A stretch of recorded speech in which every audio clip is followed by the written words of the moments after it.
Voilà, donc je vais passer la parole à Bernard Boisson, qui va aborder un sujet qui en lui-même pourrait prendre plusieurs colloques de plusieurs jours, mais comme beaucoup de sujets qu'on a abordés aujourd'hui.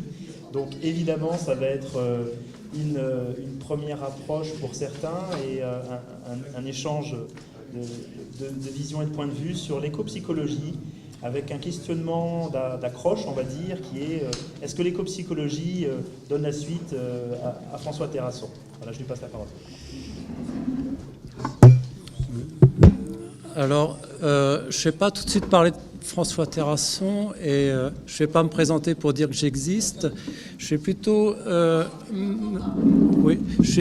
présenter comme un cas qui pourrait être observable de manière terrassonienne. Donc, je suis auteur d'un livre qui s'appelle La forêt primordiale. La première édition que j'ai eue, c'est celle-là. Donc, c'est un livre de photos et de poèmes sur des immersions de nature dans des forêts inexploitées par l'homme. J'avais très peu de contact avec des scientifiques à l'époque, donc ça a souvent été instinctif dans des propriétés abandonnées. Et bon, ça a pu être dans des lieux un peu plus radicaux comme la forêt de Białowieża sur la frontière polonaise et biélorusse.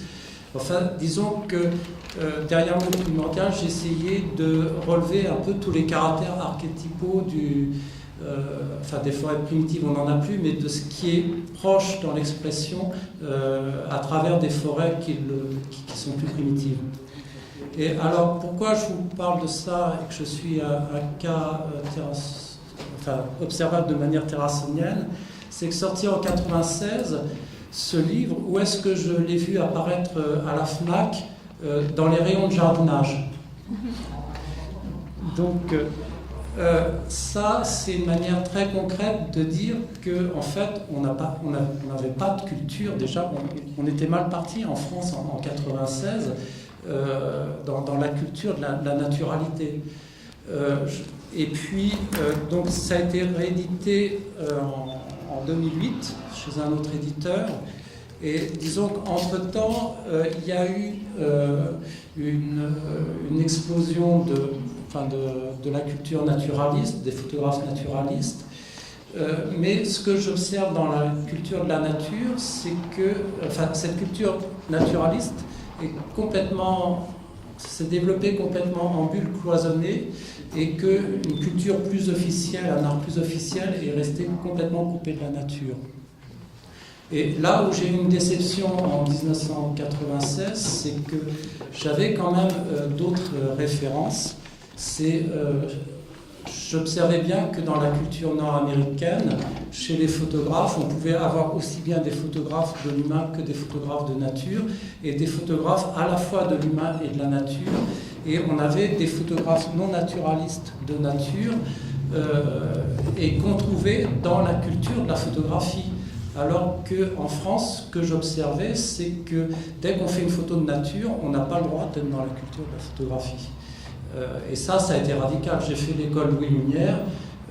Quand j'ai photographié des ambiances de nature, ça a été considéré de manière très pittoresque, comme du pittoresque par le professeur en cadrage esthétique.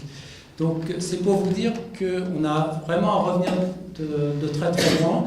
Et qu'est-ce qu'on a gagné dans le temps? C'est finalement une ghettoisation des cultures. C'est qu'on a une culture de la naturaliste complètement cloisonnée de la culture culturelle. Et moi je me dirais qu'on aurait vraiment gagné en évolution de conscience collective si on décloisonnait tout ça et que la culture que les arts, que l'art contemporain intègre les perceptions sensibles de la nature serait vraiment une évolution patente d'un changement de conscience et qu'on ne l'a pas du tout aujourd'hui en fait. Donc je reviendrai un petit peu là-dessus. Alors, autre anecdote également, effectivement, on peut observer un apparentement entre l'approche de François Terrasson et tout un mouvement d'éco-psychologie qui s'est créé en Amérique du Nord. Le premier livre qui a eu lieu la thématique d'éco-psychologie a été publié par un collectif d'auteurs en 1995. D'ailleurs, je me suis retrouvé à en faire un résumé dans un colloque d'éco-psychologie en France où il y avait François Terrasson, c'était en 1999, dans le Vercors. Et là, j'avais une autre revue avec moi, là je ne sais plus où elle est passée,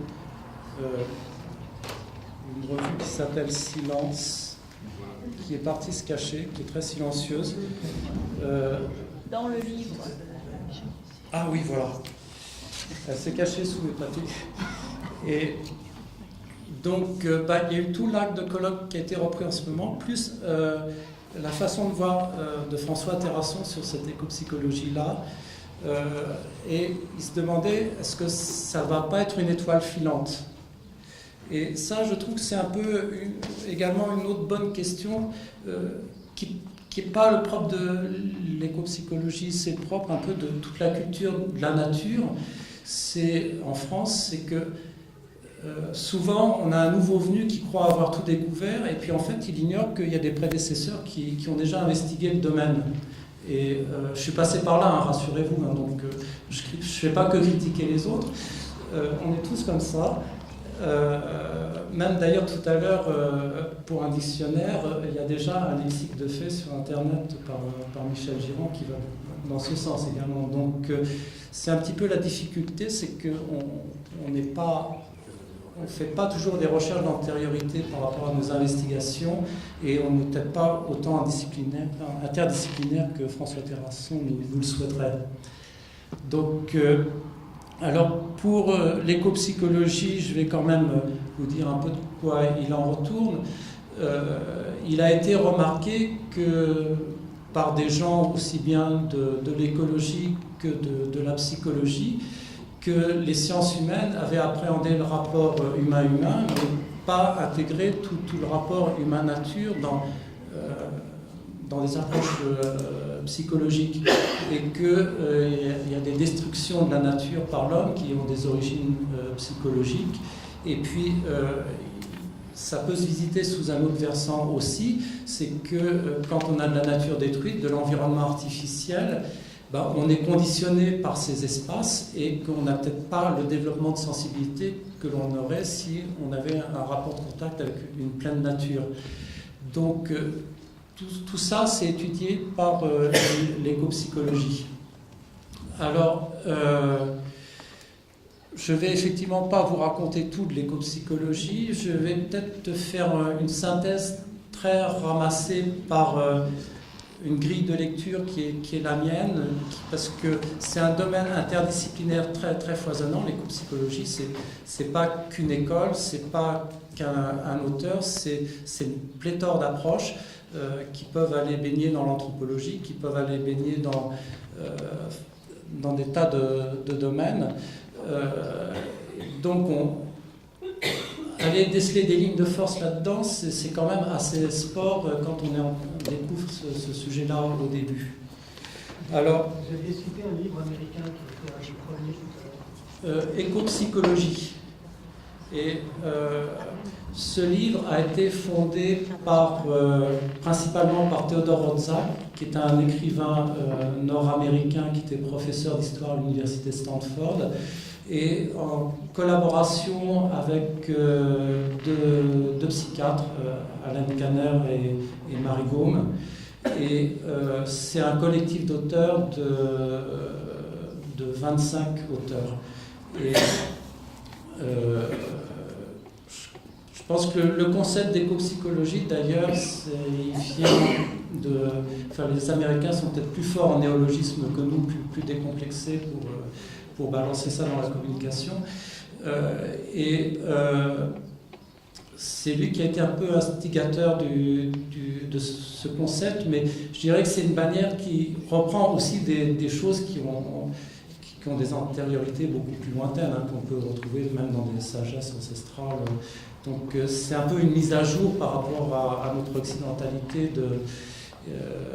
Et puis ça peut inclure des investigations dans la poésie, enfin dans toutes sortes de domaines. Donc, moi, comment je verrais François Terrasson par rapport à ça, je dirais que, bon, c'est un éco-psychologue en parallèle avant l'heure, qui s'est fait tout seul. Et ce qui était intéressant au moment de cette rencontre, déjà, on était assez curieux de comment lui pouvait voir ça d'une part. Et puis, je pense qu'il aurait pu être un éco-psychologue. Enfin, je n'ose pas trop prononcer le mot éco-psychologue d'ailleurs pour différentes raisons, mais il aurait pu être parfaitement inclus dans cette approche-là. Parmi les autres Américains avec une originalité de présence. Parce que dans l'éco-psychologie, je dirais que je vois deux mouvements croisés. C'est un mouvement, un premier qui est un mouvement d'extrapolation des outils méthodologiques des sciences humaines, du rapport humain-humain au rapport humain-nature. Et il n'y a pas que la psychologie de Freud et de Jung pour adopter ces outils d'investigation. Il y a toutes les disciplines de la psychologie humaniste, hein, en particulier la Gestalt. Et je sais que François Terrasson, lui, était particulièrement branché sur l'école Palo Alto.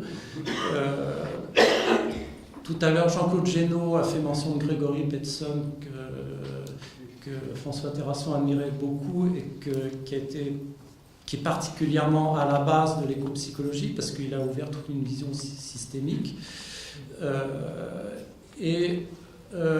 Donc il y a ce premier mouvement un peu d'extrapolation des outils méthodologiques des sciences humaines vers le rapport humain-nature. Et de l'autre côté, en sens inverse, je dirais que on a un mouvement peut-être plus petit, qu'il faut aller plus repérer derrière des psychologues professionnels, c'est-à-dire des gens qui ont mûri des perceptions de nature qui sont hors champ des outils méthodologiques des sciences humaines et qui peuvent apporter des connaissances complètement différentes et qui seront ultra spécifiques à l'éco-psychologie et qui ne seront pas de l'import en quelque sorte pour faire de l'extension. Donc voilà ce qu'on peut dire en premier lieu. Alors, je vais un peu rentrer par étapes. Un gros thème qui me paraît tout à fait central dans l'éco-psychologie, c'est d'appréhender tout ce qui est cause de la dissociation humain-nature. Et là encore, je dirais qu'on a un peu deux mouvements qu'on peut voir. C'est un mouvement plutôt d'études historiques. Là, je pense plutôt à Paul Shepard, qui a écrit un livre qui s'appelle Nature and Madness, enfin Nature et folie, où il a étudié dans l'histoire toutes les phases de séparation de l'humain avec la nature et comment psychologiquement il s'est dégradé dans le rapport humain-nature et s'est mis en porte-à-faux avec elle. Donc il a principalement repéré 4 étapes, c'est-à-dire la révolution agraire, ensuite les pères du désert, ensuite les puritains et puis la révolution industrielle.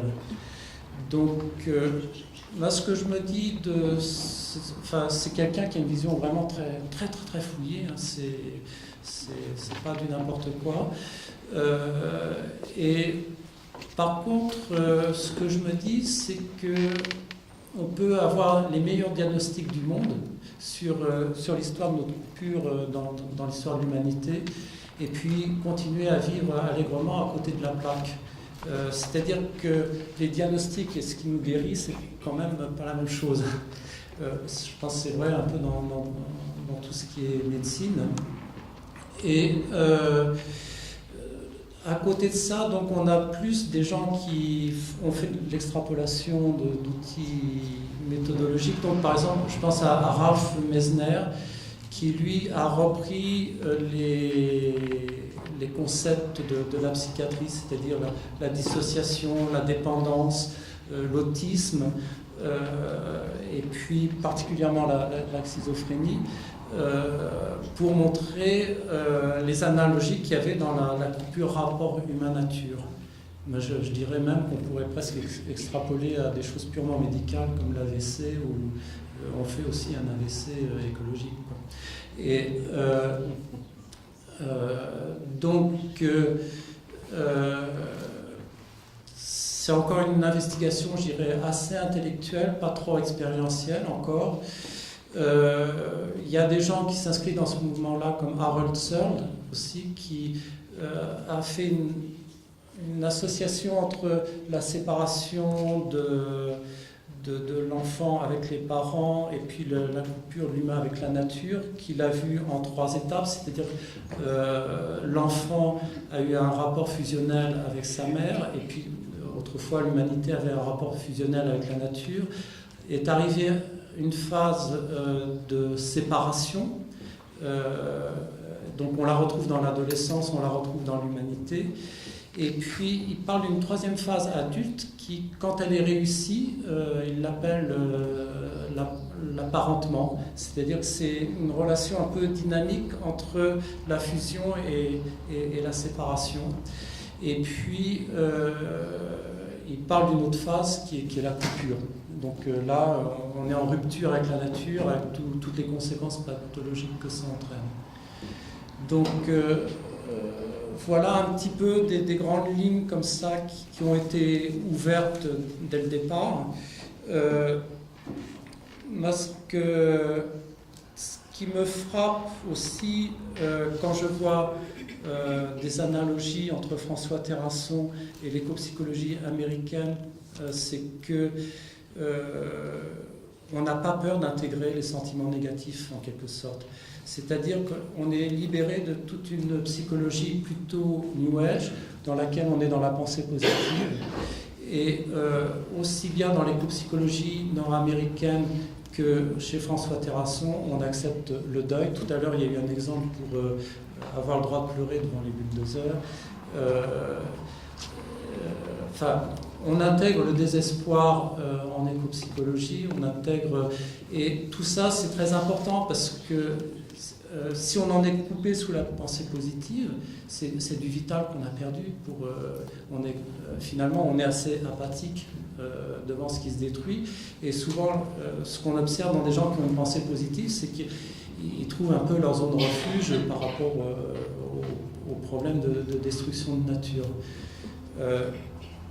Et je dirais qu'à l'époque actuelle, ceux qui sont le plus rapidement interpellés par l'écopsychologie, peut-être presque plus vite que les naturalistes eux-mêmes, c'est des gens qui sont dans des courants de spiritualité qui se posent une question de comment fonder une éco-spiritualité.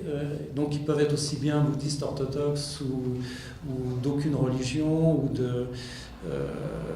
on a un monde tout à fait diffus, mais j'observe qu'ils sont assez troublés par...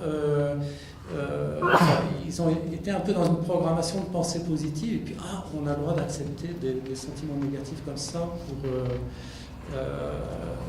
C'est un peu la surprise qu'ils ont au contact de l'écopsychologie. Donc je pourrais développer ça plus en profondeur, mais je vais aller un peu plus loin. Là, ce que je me dirais, ce que je trouve intéressant chez François Terrasson, c'est pas son aspect optimiste ou son aspect pessimiste, pas son aspect alarmant ou un peu lénifiant, c'est plutôt de prendre constamment le contre-pied, y compris en face de naturalistes et d'écologistes eux-mêmes. Je pense que c'est l'homme du contre-pied. Et je pense que c'est ça qui est assez intéressant à voir. Et moi, j'aurais un peu envie de prolonger en ce sens-là, en évoquant une pensée assez dérangeante aussi, c'est que, en fait, un fondement intéressant à partir duquel on pourrait partir, c'est que nous ne sommes pas reliés à la nature la plupart du temps, mais à l'idée qu'on s'en fait. Donc, On a un exemple typique donné par Pierre Rabhi qui raconte souvent son histoire entre lui ayant contemplé un arbre qu'il a vu comme un arbre et puis son voisin qui voyait des stères de bois dans l'arbre. Un scientifique naturaliste peut être tout aussi bien relié à l'idée qui se fait de la nature, bien plus qu'à la nature elle-même. Et on l'a tout à fait vu, heureusement je gagne du temps avec Jean-Claude Génaud, qui a fait le distinguo entre la biodiversité et la naturalité. Là, on est au sein de la culture naturaliste dans des idées de nature différentes. Ça veut dire que dans nos relations, on part tous en divergence dès le départ. Et pour prendre un sujet que François Terrasson connaissait bien, et puis que je connais aussi avec ses livres, forcément, c'est la forêt. Quand on écoute un discours de ministère, un discours officiel sur la forêt, on a traditionnellement ce préambule que la forêt a 3 fonctions, une fonction économique, une fonction sociale et une fonction écologique. Donc, au minimum, on part déjà sur 3 idées de nature différentes pour lesquelles ça va se subdiviser en idées de nature encore complètement différentes. Et ce que je trouverais intéressant, c'est que, déjà ce que j'observe là aussi, c'est qu'on, par rapport à ces 3 fonctions que les ministères énoncent, par exemple, l'ONF a une tutelle du ministère de l'Agriculture, il a une tutelle du ministère de l'Écologie, donc de la fonction écologique, de la fonction économique, mais il n'y a pas de tutelle de la fonction sociale. Donc le rapport humain-nature est oblitéré là-dedans. Déjà, un gros trou qui est pas sans rappeler mon livre Dans les rayons de jardinage. Et puis,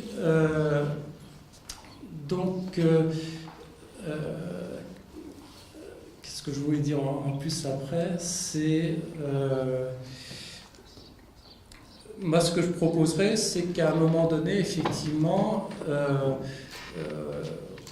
on démarre une réunion entre des élus, des officiels le plus haut niveau souhaitable, et puis des gens un peu très diversifiés de toutes sortes de provenances, où on se confronte sur quelle idée de la nature on est, où on s'est coupé de la nature.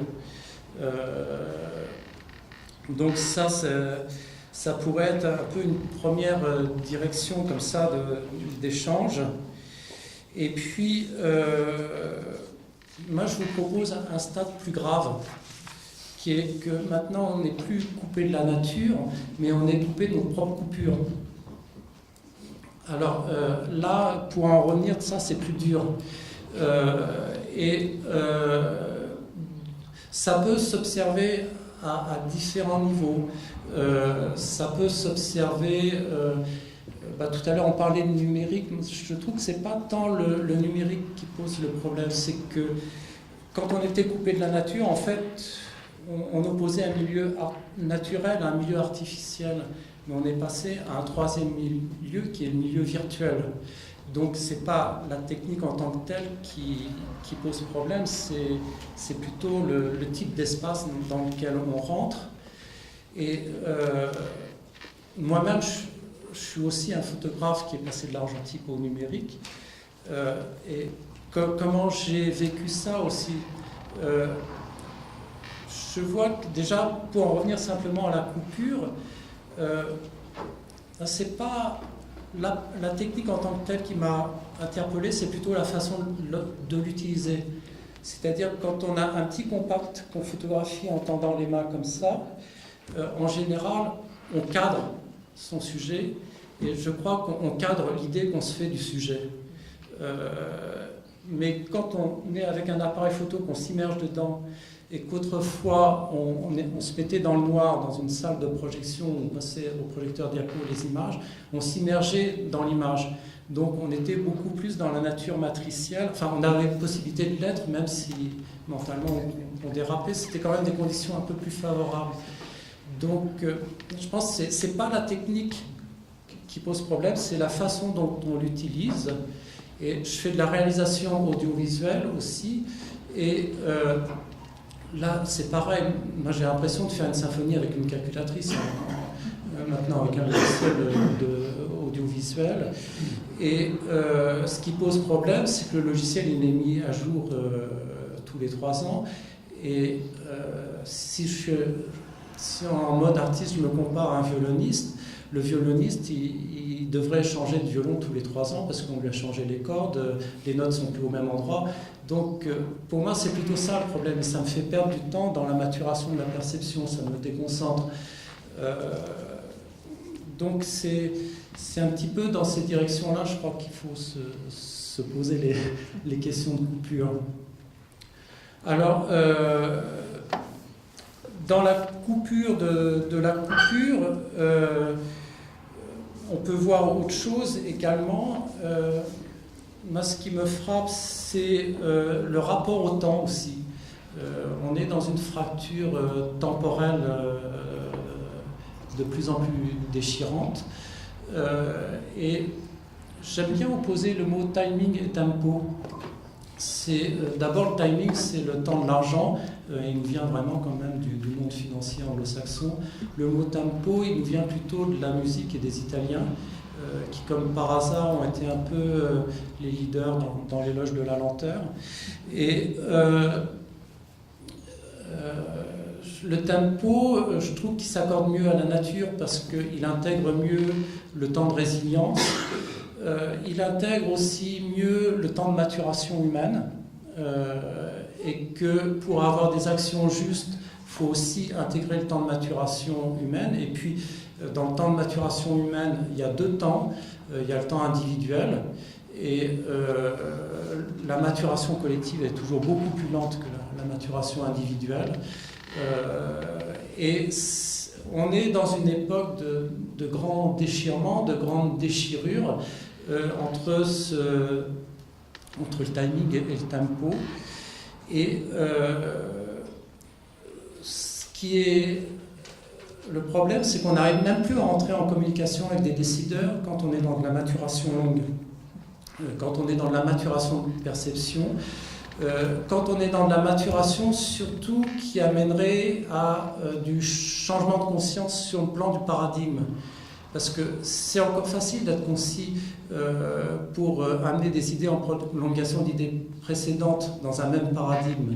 Mais quand vous bouleversez tout un paradigme pour changer de point de vue et que vous voulez développer une cohérence d'arguments dans un champ assez vaste pour montrer la pertinence d'un point de vue dans une action précise, vous n'avez même plus le temps de formuler ça dans un décideur. Donc je pense qu'on est dans cette situation de grande déchirure du timing et du tempo aujourd'hui. Et c'est des choses, enfin moi je l'entends de gens d'ONG qui disent, enfin de scientifiques eux-mêmes, qui disent, moi je ne peux même plus m'exprimer devant le directeur de mon ONG. Vous avez des gens comme Nicolas Hulot qui disent on ne peut même plus faire prospective, la politique elle est que dans la réactivité maintenant. Les journalistes pareil, ils ne peuvent plus faire d'investigation. Ceux qui en font, c'est plus des écrivains que des journalistes et ils le font à compte personnel, hein. Ils sont pas portés par leur... Donc la coupure de la coupure, c'est que on ne se pose même plus la question du rapport humain-nature, on est tellement coupé par le rapport au temps qu'on ne peut même plus poser le rapport humain-nature. Donc voilà.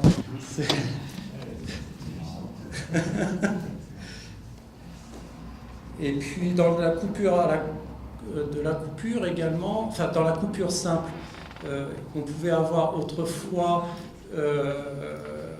la relation à l'essentiel et la relation à l'utilitaire, hein, c'est l'exemple de Pierre Rabhi entre la contemplation de l'art et puis la vision de l'art en tant que stère de loi.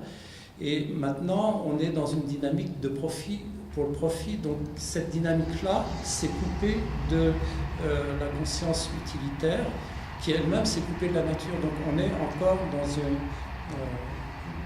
dans une élévation au carré de la coupure de la nature. En fait. Donc voilà un petit peu pour le challenge à défier aujourd'hui.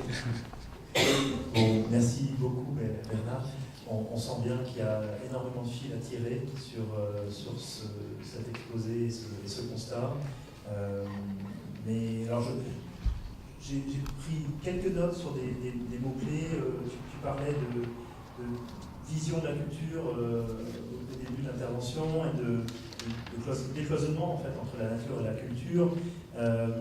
J'ai discuté récemment avec des personnalités qui travaillent autour des fêtes du patrimoine chaque année. Jusqu'à présent, la nature n'a quasiment pas la place dans ces fêtes du patrimoine. On entend bien les fêtes du patrimoine comme le patrimoine culturel, le patrimoine bâti principalement, c'est comme ça que ça s'est construit, mais ça semble un peu une aberration de ne pas trouver une place pour le patrimoine naturel dans ces fêtes du patrimoine. C'est en train de se mettre en place actuellement, et ça montre bien ce cloisonnement existant dans la construction. Le mot même de patrimoine n'a pas été associé dans ces événements-là, qui sont très portés par le public au patrimoine naturel. Ça me rend service ce que tu dis là, parce que je suis une passoire, hein, quand je m'exprime, j'oublie plein de choses. Il y en a une que j'ai oubliée. Je trouve que c'est toujours intéressant de partir d'exemples, et puis j'en vois sur la Seine-et-Marne. Et dans la réalisation audiovisuelle, il m'arrive de participer à un festival qui reprend la tradition du diaporama qu'on faisait autrefois à plusieurs projecteurs diapo, qu'on fait aujourd'hui en numérique, et qui a surtout pour intérêt de faire de la projection en panoramique. Et il y a une soirée qui s'appelle Grandeur Nature, où il y a et c'est un festival pas seulement français, européen, enfin il vient des réalisateurs de nature des quatre coins de la France, même d'Italie, de Pologne. Et les autres années, j'avais présenté des montages à ce festival. Cette année, j'ai rien présenté, je suis arrivé en avance. Et puis, j'ai fait ma petite balade. Alors, d'abord en ville. CHL, je vois quand même une population d'émigrés qui est absolument énorme. Et j'ai une sensation de déracinement en sentant la population, en fin de compte. Et à côté de ça, je vois des réalisateurs qui font des montages sur la nature, qui sont dans leur vase clos. Et il n'y a pas de communication entre ces réalisateurs qui sont censés s'exprimer dans le retour à la nature, réenracinement dans la nature, et cette population déracinée. Donc là, il y a un problème. On est typiquement dans un problème de cloisonnement, d'absence d'interdisciplinarité. J'étais encore, dans mon avance, allé à la médiathèque qui est juste à côté, et je regarde les rayonnages, qu'est-ce qu'il y a dans les ouvrages. Alors, je tombe sur un rayon qui s'appelle Psychologie à l'environnement. Alors, il aurait été de soi que j'y vois François Terrasson, et c'est Pascal Bruckner que je vois. C'est quelqu'un qui a tapé sur les doigts des climatologues et tout, donc et qui n'est pas du tout dans une optique de psychologie à l'environnement, ou qui est plutôt à l'envers. Donc moi, ce qui m'a frappé surtout, en fin de compte, c'est que chacun tient sa boutique dans l'ignorance de l'autre, et que tout ça s'est cloisonné, et que on avance dans une société somnambule comme ça, et puis voilà, quoi. Donc la grosse action, c'est plutôt de décloisonner tout ça. Alors, pour être un peu moins somnambule, on a devant les yeux une image dont tu ne nous as pas parlé, finalement. On a mentionné en début d'intervention qu'il est notamment photographe. Il y aurait des centaines de photos à présenter. Tu fais des voyages à la fois dans les forêts de l'Est, du nord de l'Europe, notamment chez vous, dans les forêts de proximité. Je laisse la parole sur ce choix-là. Alors là, il y a des naturalistes dans la salle qui verront tout de suite ce que c'est, et d'autres aussi. C'est une gale de chêne. Donc c'est un gland qui a été parasité par un insecte, et donc le gland s'est complètement métabolisé différemment, et on voit ça dans les forêts du sud de la France. Alors, ça aurait pu être mentionné un petit peu dans les aspects refoulés de la nature que François de Terrasson aurait pu ajouter au ver de terre et puis à la crognasse verte et toutes sortes de choses comme ça.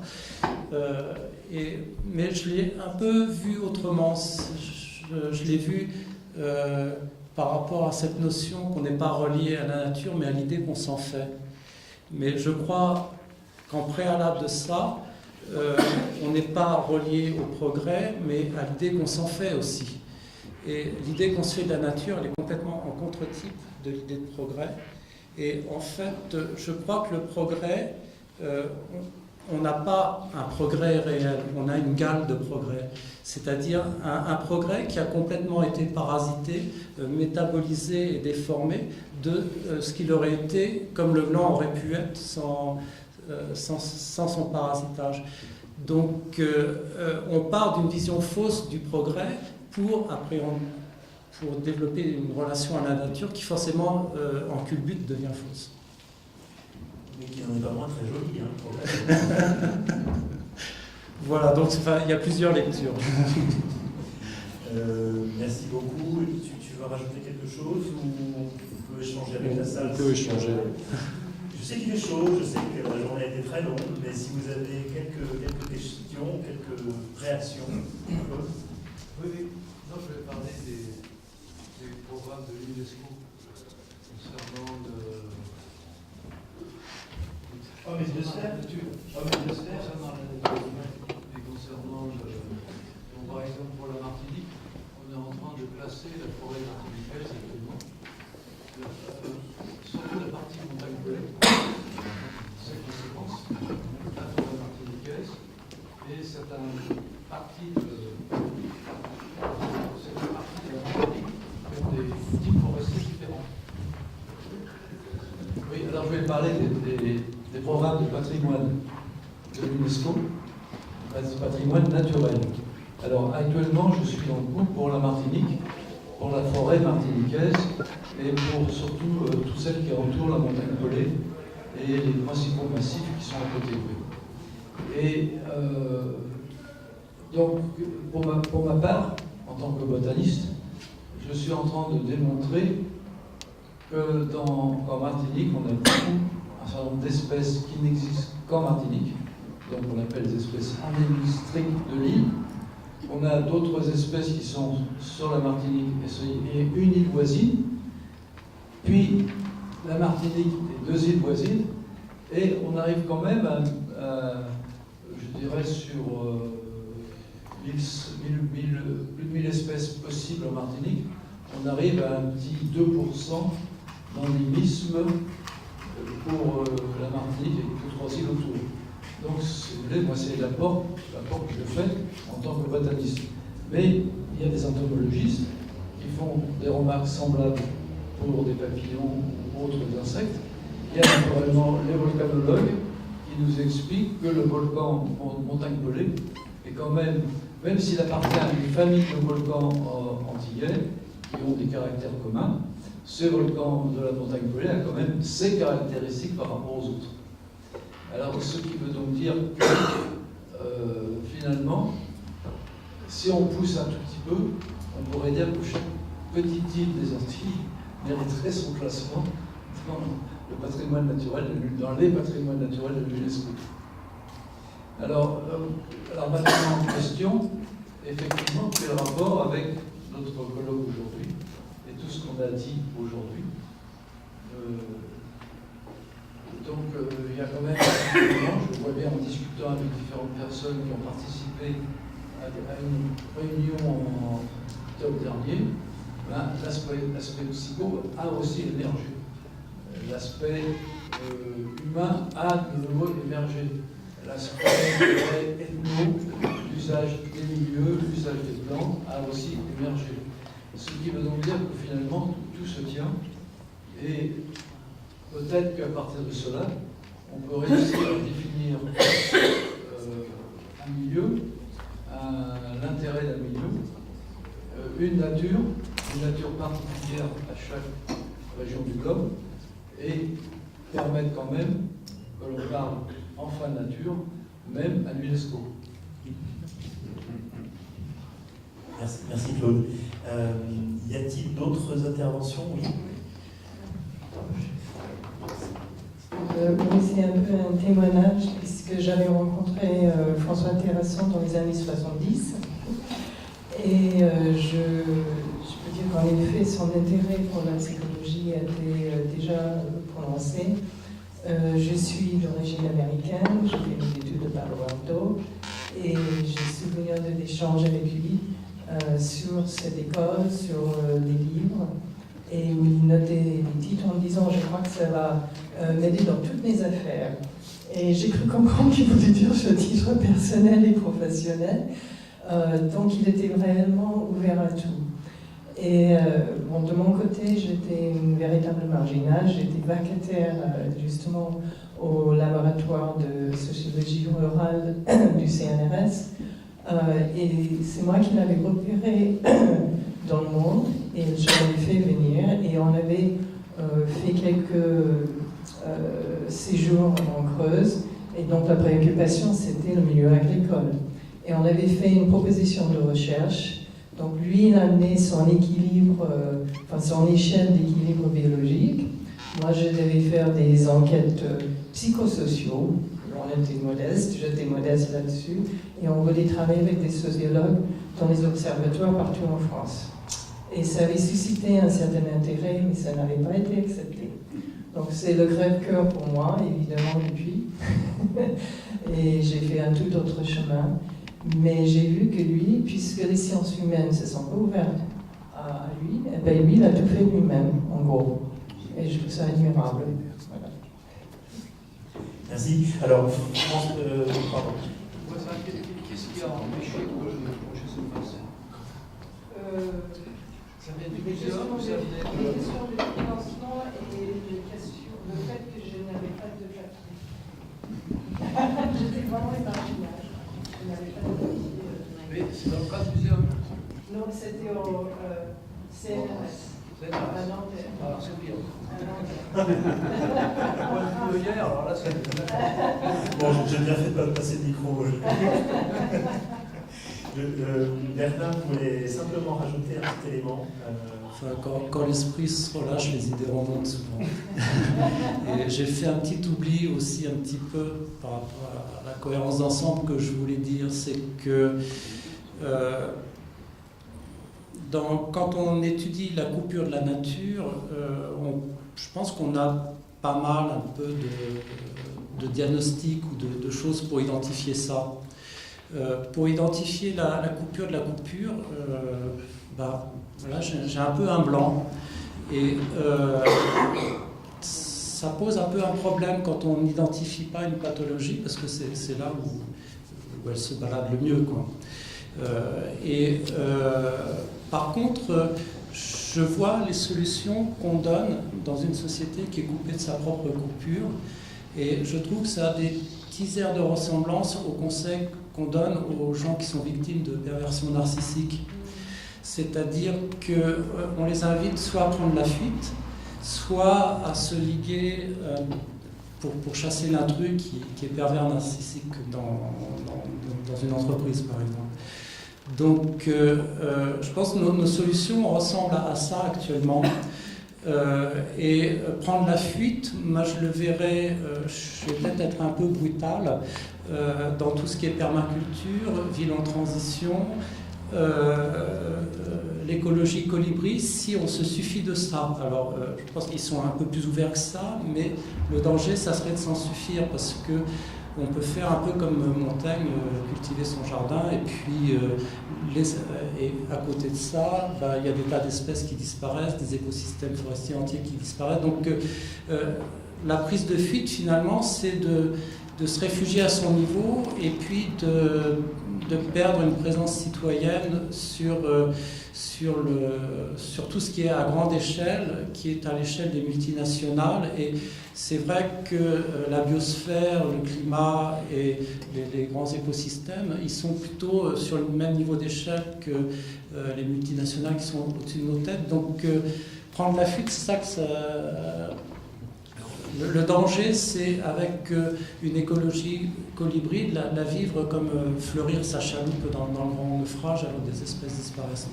Donc et à côté de ça, bon, c'est pas ça quand on va vers des approches genre Paul Watson et autres. Et donc l'autre approche, elle est beaucoup plus lente, c'est construire de l'interdisciplinarité. Et là, hier soir, j'étais à une réunion de SOS Forêt qui voit un petit peu les dégâts qu'on fait en gestion forestière. Donc, dedans, il y a des gens de l'ONF aussi, hein, qui sont... Enfin, tu l'as très bien dit que les forestiers sont les premiers à souffrir de ce qu'on fait de leur forêt. Donc, et là, on sent une volonté qui va dans ce sens, c'est de fédérer l'interdisciplinarité, c'est-à-dire que la société civile soit plus dans le coup, et puis que d'autres approches de sciences humaines, des arts et autres soient impliquées sur, entre autres sur la fonction sociale. Donc voilà.